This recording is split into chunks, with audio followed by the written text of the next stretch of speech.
My daughter said, "Serve my husband or get out." Then I cut off everything. When my daughter Amy said, "Dad, either serve my husband like the rest of us or get out of my house," I simply nodded and walked to my room. By the next morning, I had cut off her trust fund, business loan, and every financial tie we shared. And that was just the beginning. For 28 years, I'd built everything around my family. After my wife died when Amy was 12, I poured my heart into raising her. I paid for her college, her wedding, and even gave her the down payment for the house she now called hers. When she married Blake 2 years ago, I welcomed him like a son. I even moved in with them after my heart surgery last year, thinking we were one big, happy family. They thought they were dealing with a broken-down old man who had nowhere else to go. They were about to learn that 40 years in corporate law and finance had taught me a few things about power. Justice must be restored and arrogance punished. You won't believe what I did next. Before we continue, please subscribe to the channel and let us know where you're listening in the comments. Looking back, the warning signs were there for months. It started small, Blake making comments about old people needing to learn their place. Amy laughing when he'd tell me to hurry up with simple tasks. Little power plays that I ignored because I love my daughter. I'd raised Amy to be strong and independent after losing her mother. Maybe too independent. When she met Blake at a marketing firm, I was happy she found someone. He seemed charming enough, though something about his smile never reached his eyes. Still, she loved him, so I supported their relationship. After they married, I noticed changes. Amy became more demanding, less grateful for everything I'd provided. The house I helped them buy suddenly became their house with no acknowledgement of my contribution. The business loan I co-signed for Blake's consulting venture was never mentioned in their success stories. When my cardiologist recommended I avoid living alone after the surgery, Amy suggested I move in. "We have plenty of space, Dad," she said. "Besides, we could use help with the mortgage." That should have been my first red flag. What I thought was family support turned into servitude. Blake expected me to handle their mail, accept deliveries, and even prepare meals. When I mentioned feeling more like a housekeeper than family, Amy would say, "Dad, we're helping each other out. That's what families do." The breaking point came during their anniversary dinner. I'd cooked all day, preparing their favorite meal. When Blake's business partner stopped by unexpectedly, Blake introduced everyone at the table, except me. "Oh, that's just Amy's father," he said, waving dismissively. "He helps around the house." That night, I lay awake realizing how far I'd fallen in their eyes. From the man who built their foundation to just Amy's father who helps around the house. But the real betrayal was yet to come. 3 days after the anniversary dinner, everything changed. I was in my room when Blake's phone started ringing downstairs. He'd left on the kitchen counter while showering. Amy answered it, not knowing the call would be on speaker. "Blake Morrison speaking," came the voice from the phone. I froze. Blake's last name was Coleman, not Morrison. "Blake, it's Tony from the bank. We need to discuss the Coleman account irregularities. The co-signer information doesn't match our records." My blood went cold. I was the co-signer on Blake's business loan. What irregularities? Amy's voice came through clearly. "Tony, this is Blake's wife. He's in the shower." "What kind of irregularities?" "Mrs. Coleman, I probably shouldn't discuss this without Blake present, but there are discrepancies in the financial statements. The business income reported doesn't match what we're seeing. We may need to call on the co-signer for verification." "Don't worry about the old man," Amy replied. "He'll sign whatever we put in front of him. He's getting senile anyway." I sat on my bed, stunned. Getting senile? I had just finished reviewing quarterly reports for 3 different investment portfolios that morning. "The thing is," Tony continued, "if these numbers are falsified, it's fraud. The co-signer could be held responsible too." Amy laughed. "Trust me, if anything goes wrong, it'll be his word against ours. Who do you think they'll believe?" That's when I realized they weren't just taking advantage of me. They were setting me up to take the fall for their fraud. I had to make a decision. Keep playing the confused old man, or remind them who they were really dealing with. I chose option 3. Let them think they were winning while I gathered evidence. The next morning, I started what I called operation documentation. 40 years of corporate law had taught me that evidence beats emotion every time. First, I called my old colleague Patricia from a firm. Pat, I need a favor. Can you run a background check on someone named Blake Morrison? Quietly. Within hours, Patricia called back. Walt, your son-in-law has been busy. Blake Morrison filed for bankruptcy in Nevada 3 years ago. Massive credit card debt, unpaid taxes, the works. He changed his name legally to Coleman 6 months before marrying your daughter. My hand shook as I wrote this down. Amy had no idea she'd married a man fleeing financial ruin. Next, I requested copies of all the loan documents from the bank. As co-signer, I had every legal right to review them. What I found made my stomach turn. Blake had inflated his business income by 300%. Worse, he'd forged documentation showing I was a limited partner in his consulting business. Something I never agreed to. I photographed everything and stored copies in 3 separate locations. Then I did something that felt sneaky but was completely legal. I started recording conversations. My state allows single-party consent recording, meaning I could record any conversation I was part of. I bought a small digital recorder and kept it with me at all times. The jackpot came 2 days later. Blake was on the phone with someone named Marcus, discussing the old man situation. Look, Marcus, the geezer co-signed for everything. If this business goes south, it's all on him legally. Amy and I will claim we had no idea about his mental state when he signed. What about the house money? Marcus asked. What house money? We never got any house money from anyone. It'll be his word against ours, and we'll have a paper trail showing cognitive decline. That's when I knew they planned to destroy me completely. But they had no idea who they were really dealing with. That evening, I sat in my room mapping out their destruction with the same methodical approach I'd used to win cases for 4 decades. First, I analyzed their weaknesses. Blake's entire business was built on fraudulent loan applications. Amy had co-signed several documents, making her legally complicit. They both made statements about my mental capacity that could be proven false with medical records. Second, I identified their pressure points. Blake's consulting business depended on maintaining a clean reputation.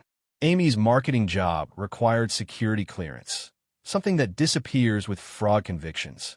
Their social circle valued success and respectability above everything else. Third, I planned the sequence of revelations. You don't destroy someone by attacking randomly. You systematically remove their supports until everything collapses. I called my doctor's office and requested copies of all my recent cognitive tests. After the heart surgery, they'd run comprehensive mental capacity evaluations. I'd passed with flying colors. The results showed cognitive function above average for my age group. Next, I contacted my financial advisor to discuss moving my assets. Walt, are you sure about this? He asked when I explained the situation. This is a significant step. Charles, I've been planning financial strategies longer than my son-in-law has been alive. Trust me on this one. The beauty of having money isn't the spending power, it's the leverage. Every financial tie I'd created with Amy and Blake could be severed just as easily. What they didn't know was that every dollar they thought they controlled could disappear with a single phone call. I spent hours that night creating timelines, printing documents, and preparing files. By dawn, I had enough evidence to destroy them both professionally and legally. But I wanted them to understand exactly why it was happening. The next phase would be their first taste of consequences. The first strike came at 9:15 a.m. on a Tuesday. I was having coffee when Blake rushed downstairs, phone pressed to his ear, face pale with panic. What do you mean the account is frozen? He shouted into the phone. I sipped my coffee calmly and continued reading the morning news. Sir, we received documentation showing potential fraud indicators on the business loan, came the tinny voice from his phone. All accounts connected to the loan are frozen pending investigation. Amy appeared in her bathrobe, looking concerned. What's happening? Blake covered the phone. The bank froze our business accounts. Something about fraud investigation. But you said everything was legal, Amy whispered. That's when Blake noticed me sitting at the table.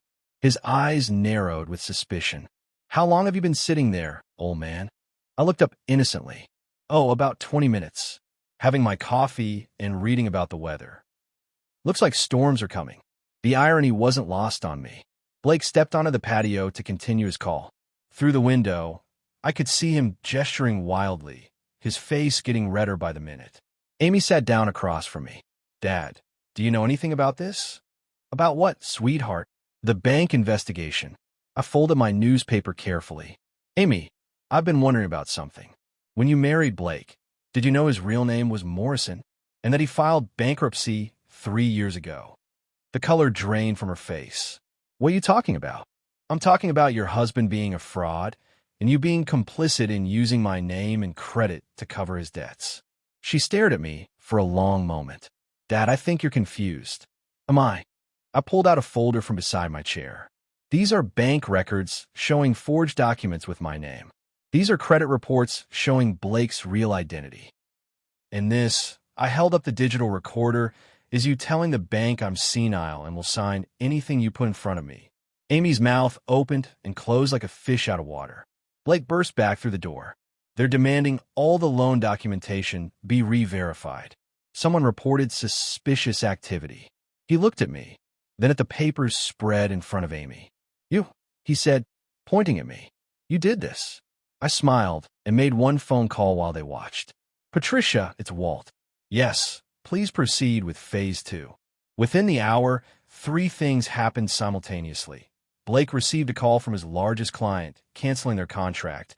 Amy got a message that her security clearance was under review, and a certified letter arrived addressed to both of them.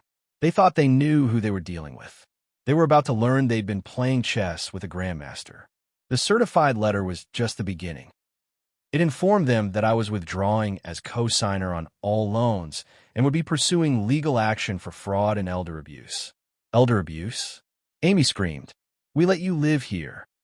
You mean the house I provided the down payment for? The one where you made me cook and clean while planning to frame me for your husband's crimes. Blake tried a different approach. Walt, I think there's been a misunderstanding. We never meant. Blake Morrison, I said, emphasizing his real name. Or do you prefer Coleman now? Hard to keep track of which identity you're using for which crime. The next morning brought visitors. First came Detective Rodriguez from the Financial Crimes Unit. I'd filed a formal complaint the day before. Mr. Thompson, she said, we need to discuss the allegations you've made against your daughter and son-in-law. Amy and Blake sat across from us in their own living room, looking like defendants at trial. Detective, I have recordings, bank documents, and evidence of systematic fraud using my identity and credit. I handed her a thick folder.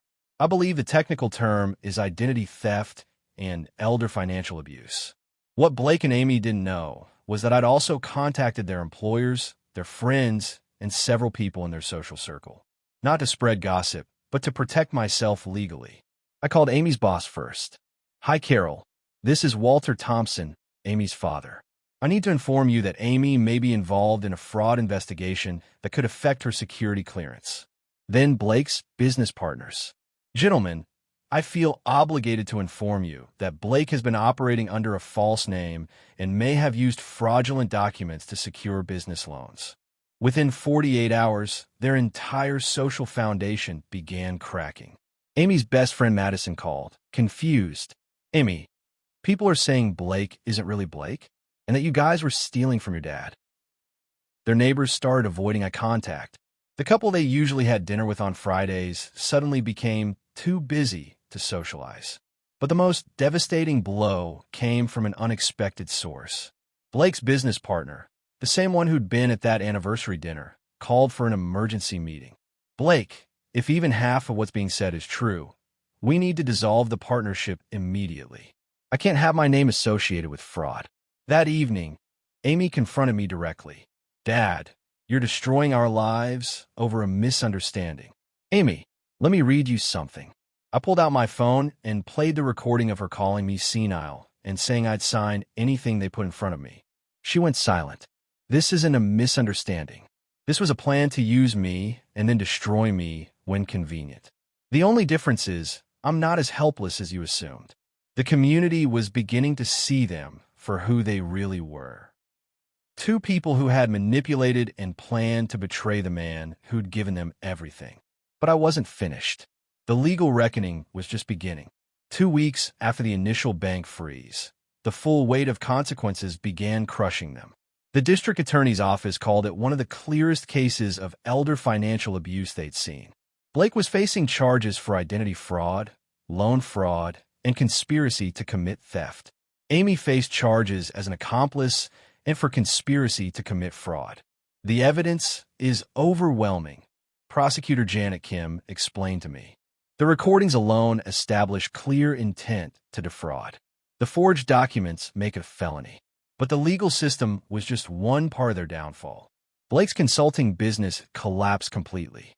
Every client canceled their contracts after learning about the fraud investigation. His business partners successfully dissolved their partnership, leaving Blake with all the debts and none of the assets. Amy's employer put her on administrative leave pending the security clearance review. In her industry, even the accusation of financial crimes was career-ending. The house they thought was theirs became their biggest problem. Since I provided the down payment and they'd used fraudulent income statements to qualify for the mortgage, the bank began foreclosure proceedings. "We'll lose everything," Amy cried during one of our last conversations. "You never had anything," I replied. "Everything you thought you owned was built on lies and money that wasn't yours." Meanwhile, I was busy rebuilding my own life. I found a beautiful 2-bedroom condo across town, purchased with cash from investments they'd never known about. I hired a housekeeper not because I needed one, but because I could. The most satisfying moment came when Blake tried to negotiate. "Walt, surely we can work something out. I'll pay back every penny." "Blake, let me explain something. I spent 40 years building wealth legally. You spent 2 years stealing from me while planning to destroy me. The time for negotiation ended when you decided I was a senile old man you could manipulate. The forensic accountant I hired discovered they'd stolen nearly $300,000 from me through various schemes, inflated business expenses I'd unknowingly covered, forged checks, and credit cards opened in my name. Every dollar was documented, every crime cataloged. But discovering the full scope of their betrayal led to one final revelation that shocked even me. They had been planning this from the beginning. Blake had specifically targeted Amy because of her wealthy father. Their entire marriage was a long-term financial scam. The evidence was in Blake's old emails recovered by my private investigator. Messages to friends bragging about landing the rich girl and planning to milk the old man dry. Amy had been used just as much as I had. The difference was she'd chosen to join the scheme instead of exposing it. The confrontation I'd been building toward happened on a gray Thursday morning in October. Amy and Blake had requested a meeting, probably hoping to negotiate some kind of settlement before their court dates. We met at a coffee shop downtown, neutral ground where their desperation couldn't become manipulation. Amy looked tired, older than her 28 years. Blake wore a cheap suit, his expensive wardrobe apparently one of the casualties of his collapsed business. "Dad," Amy began, "we need to talk about all this." "I'm listening. Can't we find a way to work this out as a family?" I studied her face, looking for any trace of the little girl I'd raised. "Amy, when did you stop seeing me as your father and start seeing me as a target?" She flinched. "It wasn't like that." "Really?" "Because I have recordings of you discussing my senility and planning to blame me for Blake's crimes. I have evidence that you knew about his false identity and criminal history. I have proof that you participated in forging my signature on business documents." Blake leaned forward. "Walt, we made mistakes, but we're family." "Family?" I laughed without humor. "Blake, you researched my financial status before dating my daughter. You changed your name to hide a criminal history. You moved into my life specifically to steal from me. We were never family. I was your victim."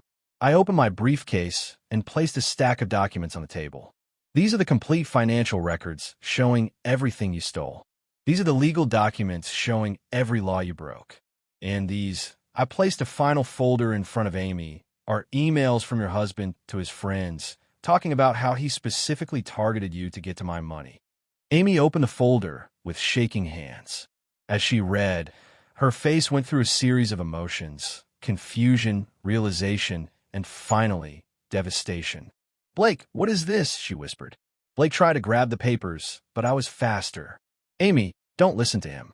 He's trying to turn us against each other." "Blake," I said calmly, "she's reading your own words. You bragged to your friends about hooking the rich man's daughter and planning to drain every penny from the old fool." The silence stretched between us. Finally, Amy looked up. "Dad, I didn't know. I thought he loved me." "Amy, you chose to participate in stealing from me. You chose to call me senile to the bank. You chose to plan my destruction. Whether Blake manipulated you or not, those were your choices." Blake stood up abruptly.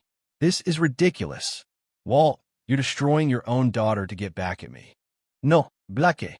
You destroyed my daughter when you turned her into a criminal. I'm just making sure you both face consequences for your actions."